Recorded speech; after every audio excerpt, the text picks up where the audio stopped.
নমস্কার। গল্পের ঝুলিতে সকল শ্রোতা বন্ধুদের স্বাগত জানাই। আজ আপনাদের জন্য গল্পের ঝুলিতে রয়েছে মানিক বন্দ্যোপাধ্যায়ের লেখা স্বামী স্ত্রী। গল্পটি ভালো লাগলে একটি লাইক এবং কমেন্ট করে জানানোর অনুরোধ রইল। আর চ্যানেলে নতুন হয়ে থাকলে আরও গল্প শোনার জন্য চ্যানেলটি সাবস্ক্রাইব করতে কিন্তু ভুলবেন না। তাহলে চলুন শুনে নেওয়া যাক আজকের গল্প। রাত 10টায় মেনকা ঘরে এলো। এ বাড়িতে সকাল সকাল খাওয়া দাওয়ার হাঙ্গামা চুকে যায়। ছোট ঘর, চওড়ার চেয়ে লম্বায় 2 হাতের বেশি হবে না। মেনকার বিয়েতে মেনকার স্বামী গোপালকে দেওয়া খাটখানাই ঘরের অর্ধেক জুড়ে আছে। খাটের সঙ্গে কোণাচেভাবে পাশ কাটানোর কৌশলে পাতা আছে গোপালের ক্যাম্প চেয়ার। চারদিকেই চেয়ারটির পাশ কাটিয়ে চলাফেরা সম্ভব। সামনে ছোট একটি টুলে পা উঠিয়ে এই চেয়ারে চিত হয়ে গোপাল আরাম করে বিড়ি মেশাল দিয়ে সিগারেট খায় আর বই পড়ে। পপুলার বই, উঁচু দরের বই যারা লেখেন তাদের পর্যন্ত যে বই পড়ে সময় কাটিয়ে মনকে বিশ্রাম দিতে হয়। ঘরের এক কোণে ট্রাঙ্ক ও সুটকেস স্টিল, চামড়া আর টিনের। ট্রাঙ্কটি মেনকার বিয়ের সময় পাওয়া, রং এখনো উজ্জ্বল, তবে কিসে ঘা লেগে যেন একটা কোণ থেবড়ে গেছে। দেয়ালে কয়েকটি বাজে ছবি আর মেনকা ও গোপালের বড় একটি ফটো টাঙানো। শাড়ি পরার ঢং, গয়নার আধিক্য আর চুল বাঁধার কায়দা ছাড়া ফটোর মেনকার সঙ্গে যে মেনকা ঘরে এলো তার বিশেষ কোনো তফাৎ চোখে পড়ে না। গায়ে একটু পুড়ন্ত হয়েছে মনে হয়, আবার সন্দেহ জাগে।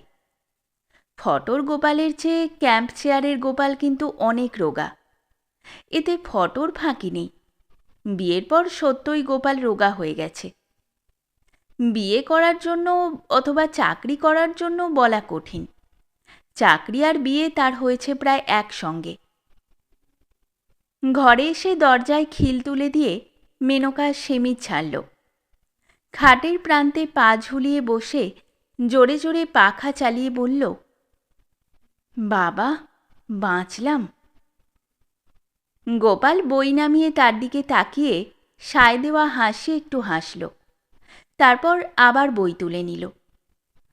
উহ মা গো, সেদ্ধ হয়ে গেছে একেবারে। এবার গোপাল বই নামালো না, পড়তে পড়তেই বলল, বিশ্রী গরম পড়েছে। টেবিল ফ্যানটা তুমি আর কিনলে না। তুমি শাড়িটা না কিনলে ন্যাংটো হয়ে তো থাকতে পারি না।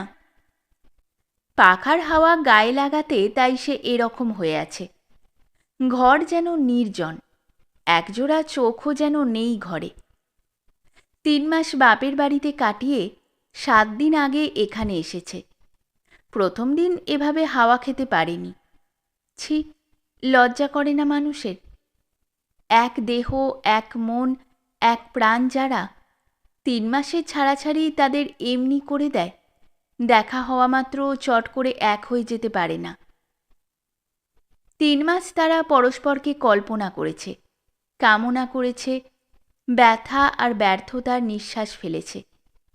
মুক্তির আস্বাদ আর স্বাধীনতার গৌরবে আনন্দ অনুভব করেছে শাস্তির মতো। রাত জেগেছে, আবেগের চাপে সময় সময় দম যেন আটকে এসেছে কয়েক মুহূর্তের জন্য। কত অভিনব পরিবর্তন ঘটেছে দুজনের মনেই দুজনে। দেখা হবার পর আবার এক দেহ, এক মন, এক প্রাণ হতে খিল দেওয়া ঘরে একটা রাতের, অন্তত আধখানা বা সিকিখানা রাতের সময় লাগবে বইকি। যন্ত্রের পার্টস খুলে আবার ফিট করতে পর্যন্ত সময় লাগে, বিধাতা মিস্ত্রি হলেও লাগে। শরীরের ঘাম শুকিয়ে গেলে মেনকা পূবের 2টি পর্দা লাগানো জানালার একটিতে গিয়ে দাঁড়াল। পাশের একতলা বাড়ির ছাতে গরম জোছনার ছড়াছড়ি। তারপরের তেতলা বাড়ির 7টা জানালা দিয়ে ঘরের আলো বাইরে আসছে। আজকাল কখন সবগুলো জানালার আলো নেভে কে জানে। বিয়ের পর কিছুদিন এ খবরটা সে জানত, 4টে জানালা অন্ধকার হতো প্রায় 11টায়, 2টি হতো 12টার কাছাকাছি, আর তেতালার কোণের জানালাটি নিভত রাত 1:30-2টোর সময়। ওই ঘরটিতে কে বা কারা থাকে তাই নিয়ে সে কত কল্পনাই করেছে। অন্য সম্ভবপর কল্পনাগুলো তার মনে আমল পেত না। পরীক্ষার পড়া করতে ও ঘরে কাউকে রাত জাগতে দিতে সে রাজি ছিল না। তার কেমন বিশ্বাস জন্মে গিয়েছিল তেতালার ওই কোণের ঘরটিতে তাদের মতো এক দম্পতি থাকে, বিয়ে যাদের হয়েছে অল্প দিন। তাদের মতো ভালোবাসতে বাসতে কখন রাত 2টো বেজে যায় ওদেরও খেয়াল থাকে না। তারা অবশ্য আলো নিভিয়ে দেয় অনেক আগেই। বাড়ির ভেতরের দিকে তাদের জানালাটি শুধু ঘন সারসির। ঘরের মধ্যে নজর চলে না, কিন্তু আলো জ্বলছে কিনা জানা যায়। ওদের তেতলার কোণের ঘরটিতে হয়তো আলো জ্বালিয়ে রাখার অসুবিধা নেই। বাপের বাড়ি থেকে ফিরে আসবার দিন তারা প্রায় রাত 3টে পর্যন্ত জেগেছিল, কিন্তু সেদিন ও বাড়ির জানালার দিকে তাকাতে খেয়ালও হয়নি। মেনকা আপন মনে আফসোসের অস্ফুট আওয়াজ করল। সে রাত্রে বড় বাড়াবাড়ি হয়ে গিয়েছিল। এক রাত্রে সব একঘেয়ে হয়ে গেল। বাপের বাড়ি যাওয়ার আগে একটানা 6 মাস একসঙ্গে কাটিয়ে যেমন হয়েছিল। ঘুম আসছিল। আফসোসটাই যেন ঘুম কাটানোর বেশি কি করে দিয়ে গেল মেনকার। স্তিমিত চোখের একটু চমক আর পিঠের ঠিক মাঝখানে মৃদু শিরশির। গোপাল মনোযোগ দিয়ে বই পড়ছে। পড়ায় বাধা দিলে সে বড় বিরক্ত হয়। কিছু বলে না, কিন্তু বিরক্ত হয়। বিছানায় ফিরে গিয়ে মেনকা ইতস্তত করে, যতক্ষণ না তার মনে পড়ে যায় যে বেশি রাত জেগে বই পড়লে গোপালের মাথা গরম হয়ে যায়। ঘুম ভাঙিয়ে তাকে বড় জ্বালাতন করে গোপাল। মনে হয় শান্ত সুবোধ মানুষটা যেন বদলে গেছে, মদ খেয়েছে। এমন বিশ্রী লাগে মেনকার, এমন রাগ হয়। সে কি পালিয়ে যাবে? পরদিন সে কি ঘরে আসবে না? দিনের পর দিন ঘুম ভাঙিয়ে একটা মানুষকে কষ্ট দেওয়া কেন, যার শরীরও ভালো নয়? অথচ সে যদি কোনোদিন দরকারি কথা বলতে মাঝরাতে গোপালের ঘুম ভাঙায়, যেদিন কোনো অজানা কারণে তার নিজের ঘুম আসে না, অথবা হঠাৎ ঘুম ভেঙে মনটা অদ্ভুত রকম খারাপ লাগে আর সমস্ত শরীরটা অস্থির করায় ছটফট করতে ইচ্ছা হয়, গোপাল শুধু বলে, কাল শুনব, সকালে শুনব। তবু যদি সে নিজেকে তার বুকে খুঁজে দেবার চেষ্টা করতে করতে করুণ সুরে বলে, ওগো শুনছ, বুকটা কেমন জ্বালা করছে, একটু সোডা খাও, বলে সে পাশ ফিরে বালিশটা আঁকড়ে ঘুমোতে থাকে, তখন মেনকার বুকটা সত্যি জ্বালা করে। মাসে 6 মাসে একটা রাতে হয়তো এরকম ঘুম আসে না, অথবা এভাবে ঘুম ভেঙে যায়, হলোই বা তা অম্বলের জন্য। কথা কইবার একটা সে লোক পাবে না, পাওনা আদরের একটু তার জুটবে না এই ভয়ানক দরকারের সময়। ইতস্তত করার কয়েক মিনিটে আবার ঘুমটা ফিরে এসেছিল। হাই তুলে মেনকা বলল, শোবে না? এত যে পড়ছ, চোখ তো আবার কটকট করবে কাল। গোপাল বলল, চ্যাপ্টারটা শেষ করেই শোবো, 5 মিনিট। মেনকা শুয়ে চোখ বুজল। ঘুমে শরীর অবশ হয়ে আসবার আরাম অনুভবের ক্ষমতাটুকু প্রায় ফুরিয়ে এসেছে। বই ফেলে টুল ঠেলে চেয়ার সরিয়ে গোপালের উঠবার শব্দে একটু সচেতন হয়ে উঠল। ভয়ে ভয়ে চোখ মেলে একবার গোপালের মুখের দিকে চেয়ে নিশ্চিন্ত হয়ে আবার চোখ বুজল। গোপালের মাথা গরম হয়নি, ঘুম পেয়েছে। এক নজর তাকালেই মেনকা সব বুঝতে পারে। গোপালের চোখ মুখের সব চিহ্ন আর সংকেত তার মনের মুখস্থ হয়ে গেছে। আলো নিভিয়ে মেনকার পা মারিয়ে গোপাল নিজের জায়গায় শুয়ে পড়ল।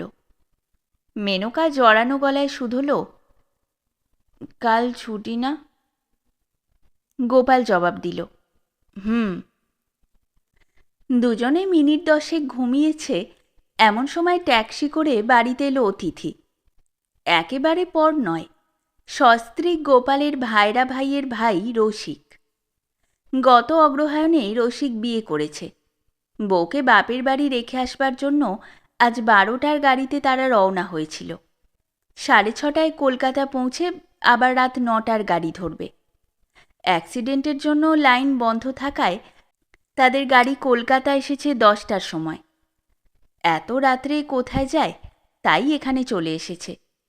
নইলে এত রাত্রে কোনো খবর না দিয়ে মনে করে যে এসেছ, এই আমাদের ভাগ্যি।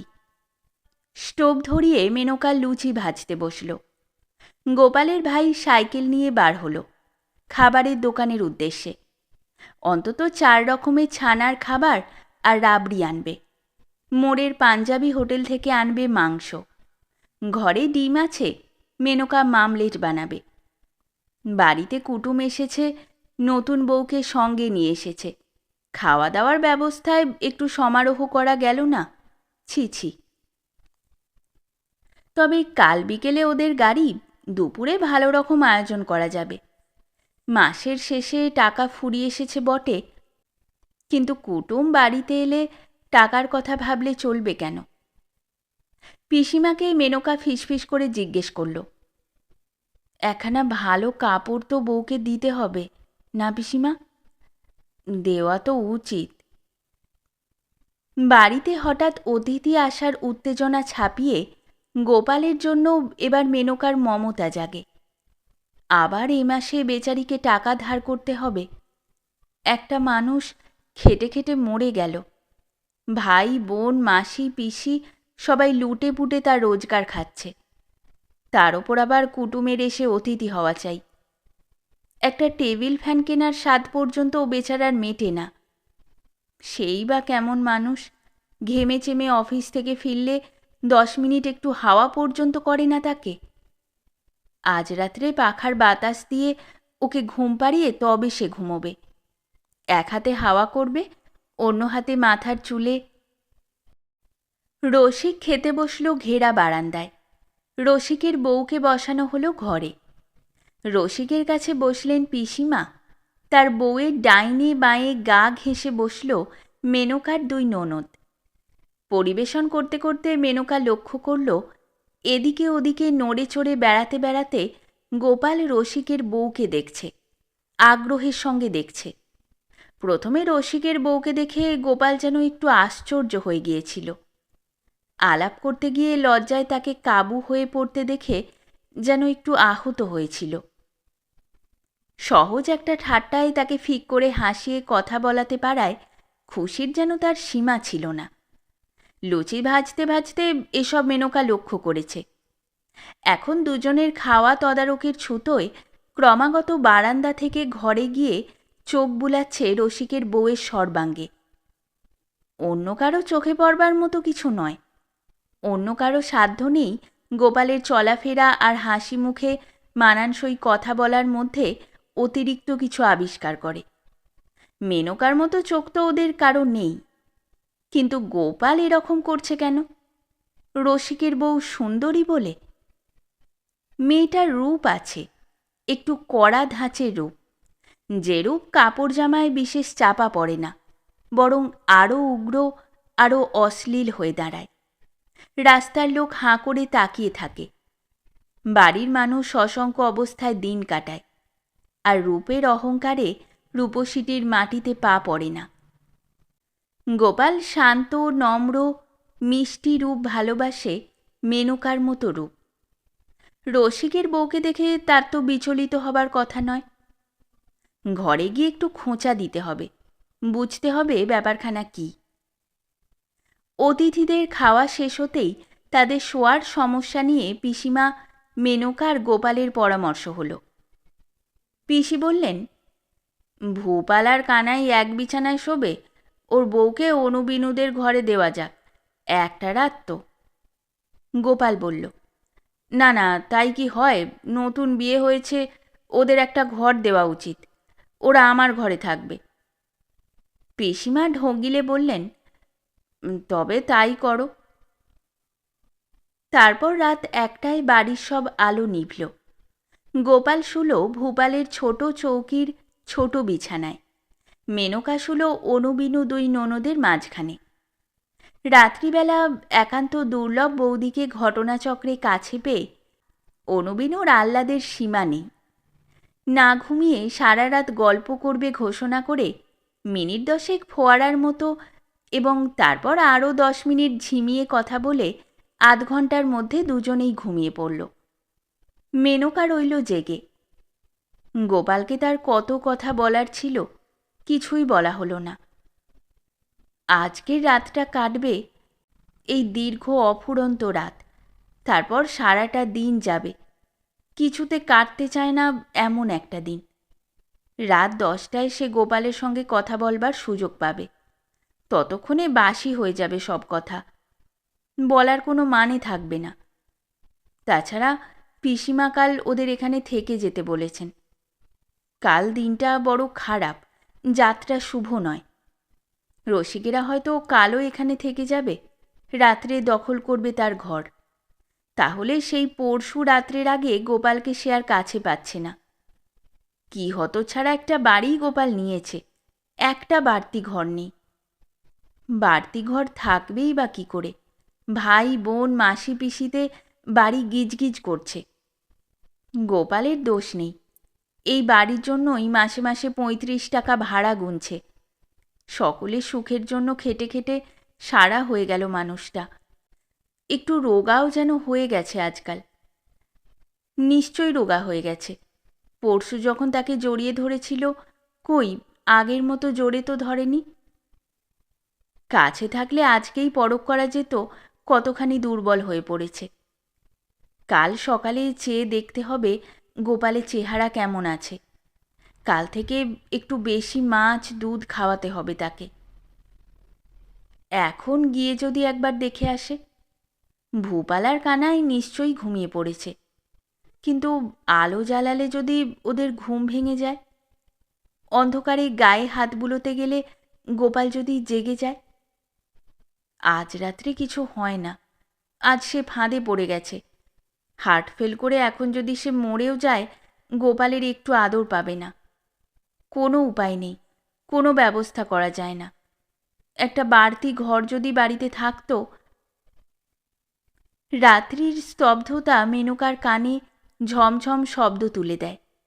ছুতো আর কৈফিয়তের আশ্রয় ছেড়ে যুক্তি আর সঙ্গতির স্তর অতিক্রম করে চিন্তা তার সোজাসুজি স্পষ্টভাবে গোপালকে চেয়ে বসে। পুরনো অভ্যস্ত মিলনের পুনরাবৃত্তি। তারপর মেনকা মরে যেতে রাজি আছে। শুনছ? একসঙ্গে শীত আর গ্রীষ্ম অনুভব করে মেনকা শিউরে উঠল। জানালার শিকে মুখ ঠেকিয়ে গোপাল গলা আরেকটু চড়িয়ে বলল, ঘুমিয়েছ নাকি? আমায় একটা অ্যাসপিরিন দিয়ে যাও। মেনকা সাড়া দেবার আগেই ঘরের এক প্রান্ত থেকে পিসিমা বললেন, কে রে গোপাল, শরীর খারাপ লাগছে নাকি? না, গরমে মাথা ধরেছে, অ্যাসপিরিন খাবো। তুমি উঠো না, উঠো না কিন্তু পিসিমা, তোমার উঠে কাজ নেই। মেনকা দরজা খুলে বেরিয়ে এলো। অ্যাসপিরিন যে ঘরে রয়েছে। তবে অ্যাসপিরিন থাক, ছাতে গিয়ে একটু শুই। ভূপালদের ঘরটা বড় গরম। খোলা ছাতে শোবে, অসুখ করে যদি? কিচ্ছু হবে না, একটা পাটি বিছিয়ে দাও। ঘর থেকে মেনকা পাটি আর বালিশ নিয়ে এলো, একটি বালিশ। বারান্দা পার হয়ে ছাতের সিঁড়ির দিকে যাবার সময় তাদের ঘরের সামনের সার্সির জানালার কাছে তাকে দাঁড় করিয়ে গোপাল চুপি চুপি বলল, দেখেছ, এর মধ্যে ঘুমিয়ে পড়েছে। সার্সি অন্ধকার। রসিকের নাক ডাকার শব্দ বাইরে শোনা যাচ্ছে। মেনকা বলল, ঘুমোবে না? রাত কি কম হয়েছে? ছাতে পাটি বিছিয়ে মেনকা বালিশ ঠিক করে দিল। গোপাল শুধালো, তোমার বালিশ আনলে না? আমিও শোবো নাকি এখানে? গোপাল হাত ধরতেই সে পাটিতে বসে পড়ল। সবাই কি ভাববে? গোপাল জড়িয়ে ধরতেই কিছুক্ষণ তার শ্বাস বন্ধ হয়ে রইল। আর সিঁড়ি ভাঙতে পারি না, একটা বালিশেই হবে। তেতলা বাড়ির কোণের সেই ঘরের জানালাটা আলিশার উপর দিয়ে দেখা যাচ্ছিল। এখনও সে ঘরে আলো জ্বলছে। শেষ হলো আমাদের আজকের গল্প। গল্প পাঠে এবং বিভিন্ন চরিত্রে আমি তৃষিতা। গল্পটি ভালো লাগলে লাইক এবং শেয়ার করে দেবেন। আর চ্যানেলে নতুন হয়ে থাকলে আরও গল্প শোনার জন্য চ্যানেলটি সাবস্ক্রাইব করতে কিন্তু ভুলবেন না। খুব তাড়াতাড়ি নতুন একটি গল্প নিয়ে ফিরে আসব। সকলে ভালো থাকুন, শুনতে থাকুন গল্পের ঝুলি।